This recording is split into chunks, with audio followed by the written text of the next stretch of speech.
Welcome to part 2 of my hydro conversation. So we have demonstrated mat work to a point. The goal, once he is choosing to move onto the mat, is to then start asking him for performance here.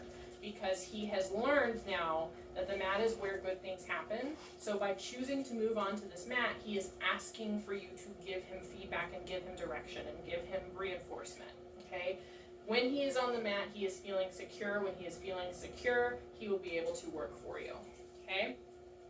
When he is exploring or showing uncertainty about something or someone or someplace, you can use the 3-2-1 game to kind of prompt him to check in with you and self-regulate and self-soothe so that he can then start moving into his safe space and demonstrating his permission for you to ask for more. Okay? That's good, man. That's so good. Yeah, you snack for dad. You want to actually eat it? Do you want to actually eat it, you silly goose? Eat the snacks. Thank you. Alright, can you sit? So we're going to recreate this example here. I'm going to throw a cookie away. Yeah, that's your mama. Yeah, that's your mom. Oh my gosh, we just saw mom through the window.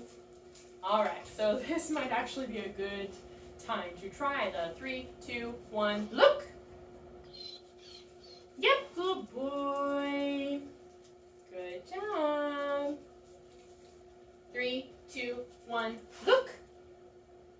So as you can see, this is still a very rough concept for him. That was good choices though. The 3-2-1 look exercise is meant for periods when he is showing that hyper focus that you're seeing. Yeah, that's good, man.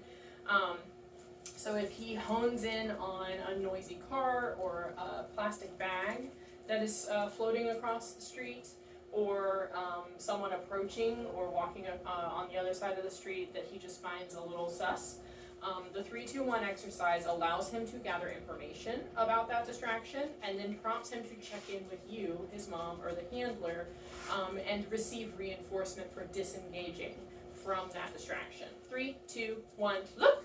Yeah, good boy! Very good! Yes, good job. Now you can practice this on walks, or my preference is to walk to a nice large open area, preferably with your mat or rug or blanket or bed, and set that out for him as a safe space. 3, 2, 1, look! Yep, that's good, man. That's good job. And then practice having him be distracted, whether it's out of concern or if he's just sniffing around, and using this 3, 2, 1, look! Yep, good boy. Before delivering the reinforcement on his mat. Okay? And what you're going to start to see is that, yeah, he might go explore a little bit, but then he's going to check in with you and move on to the mat in expectation of some reinforcement. And maybe once he gets to the mat, he stays on the mat to indicate that he feels comfortable and confident and is looking for feedback and reinforcement and information and guidance from you. Okay? That is the goal with this mat work and this 3-2-1 exercise. 3, 2, 1, look! Yep, that was it. That was the one we're learning. Now, I recommend when you take these exercises home with you, you want to practice them in a vacuum. And by that, what I mean is 0 distractions. Nothing outside of anything that you can control in a space should be present when you're first starting to work on these together, okay? Because if you start throwing stressful scenarios at him and then asking him to do this, you're just going to continue that cycle of performing under duress until he feels like his only option is to vocalize and practice avoidance and be the little paranoid guy that we're kind of seeing from him right now. Not to say that this won't fade over time, whatever we do, but these exercises will help him self-regulate, self-soothe, and practice curious exploration behaviors instead of just locking into hard staring fear responses. Okay? 3, 2, 1, look! Oh, he said, but I moved on to the mat, Miss Roy. That's all I wanted. I just wanted to move on to the mat. That was good. Yep. Can you sit? Sit. Yep. Good job. 3, 2, 1, look! Yeah. So So this is the 3-2-1 exercise is a rough one for him. So you really want to start with a vacuum, very little going on. He's even distracted by the sound of everybody working in the lab space right now. So even more quiet and isolated. Yep, that's my good man. Then that. And from there, you can find quiet spaces where you can take your mat and practice these exercises with very low levels of distractions. So an example would be if you have a playground near your apartment or in your apartment, you can set yourself up as far away as you need to be so that he can self-regulate and self-soothe. Good job, buddy. Yep.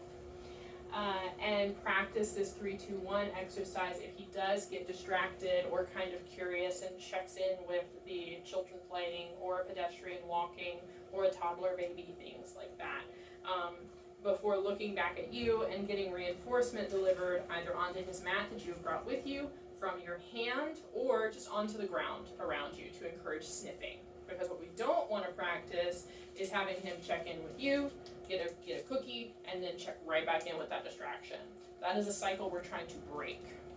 So using treats delivered on the floor or onto your mat is how we break that cycle, because it allows him to gather information about his immediate surroundings and de-escalate his stress. So he can then check in with the distraction with less arousal, less stress on board, and realize that he can be safe and work through it with you.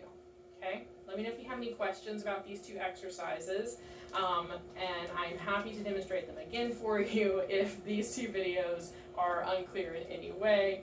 I apologize that we had to do a part 1 and part 2. My phone decided to crap out on me midway, so I wasn't able to fit everything into one video.